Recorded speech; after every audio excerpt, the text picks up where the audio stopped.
This still is very fresh. It's new. It's new for all of us. And our focus is on the investigation and getting this right the first time. And we're doing that with our partners. And we do appreciate you putting out information from time to time. Moving forward, we would appreciate it if you got that information from us so that we knew that it was accurate. And that is incredibly important for all of us from an investigative standpoint and from a public safety standpoint, that we have a unified front with this information as we release it. The delay in coming here with you now is simply because we want to confirm information from our end. We want to make sure the information we're giving you and the information that goes out to the general public is accurate. So we do have some information here that we will release. It is here on the podium. And this is a general caution to the public that approximately 6:56 this evening, a couple of shooting incidents occurred here with multiple casualties in the city of Lewiston. And police are currently searching for a Robert R. Card, 4/4 of 1983 of Bowdoin. Card is considered armed and dangerous. He is a person of interest, however, and that's what we'll label him at moving forward until that changes. If people see him, they should not approach Card or make contact with him in any way. The shelter-in-place order that currently stands in Lewiston remains. A vehicle, which was a vehicle of interest in this incident, was located in Lisbon, and we are now also asking residents in Lisbon to shelter in place. So please share that information with communities as well. If anybody sees Mr. Card or has any additional information reference to these two shootings in the city of Lewiston, please contact 911. If they see anything suspicious, please feel free to call their local authorities. We have literally hundreds of police officers working around the state of Maine to investigate this case, to locate Mr. Card, who again is a person of interest and a person of interest only. And we'll continue to gather information so that we can bring the suspect to justice and ultimately seek prosecution down the road. This release also includes a photo, which I believe I have seen from various sources.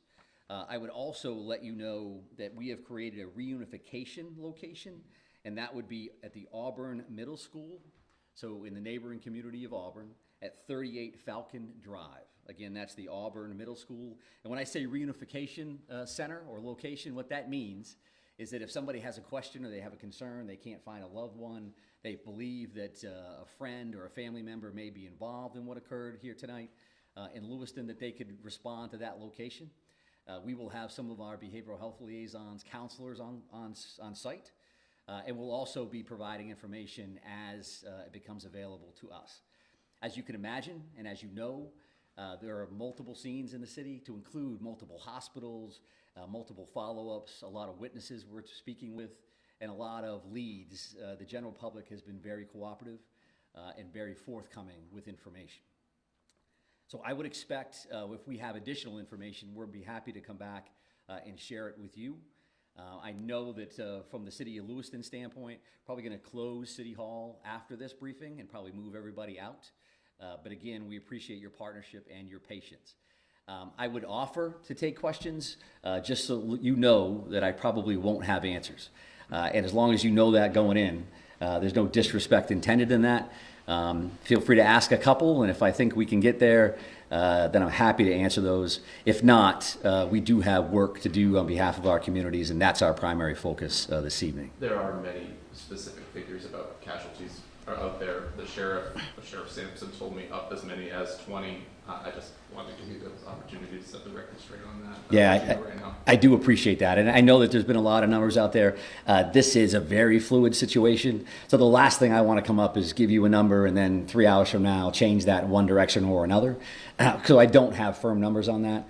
And when I do, we'll be happy to share those with you, because it's an important piece of healing and it's an important piece of information for all of us to be aware of. But I don't have a firm number on that. But at least 16, right? I think I just answered that question to say that I'm not going to give you any specific numbers.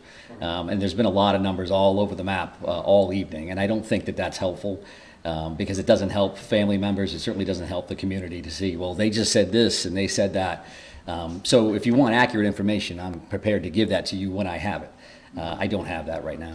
Does the suspect have any known criminal history with law enforcement? And is he someone who's been on the radar of state police or local police, to your knowledge? Well, Mr. Card, who we're speaking about right now, is a person of interest and a person of interest only, right? I'm not listing him as a suspect at this point, and we're not prepared to go into his background or anything else that we may be aware of. One more question? You're only looking for one shooter, correct? We're looking for this person of interest right now, and that's what we'll label and list and speak about at this particular moment. When we have additional information, I'm happy to share that.